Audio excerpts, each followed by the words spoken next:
At the western edge of Sicily lies Trapani, a city shaped by wind, salt, and the endless blue of the Mediterranean. From above, Trapani stretches into the sea like a narrow blade of land, dividing waters and horizons.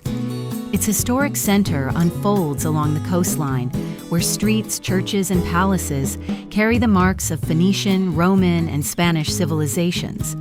The harbor has always been the soul of the city, a gateway for merchants, sailors, and travelers who crossed the Mediterranean for centuries. Even today, boats rest along the docks, and the rhythm of the sea defines the life of Trapani. But beyond the city lies one of its most extraordinary landscapes, the salt pans. Between Trapani and Marsala, shallow pools reflect the sky like mirrors, where seawater slowly transforms into salt under the Sicilian sun.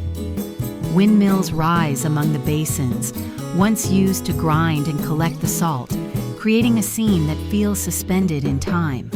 From the air, the geometry of the salt flats becomes a work of art. Lines, reflections, and colors that change with the light of day. Behind the city rises the hill of Erice, watching over Trapani from above, a silent guardian between land and sea.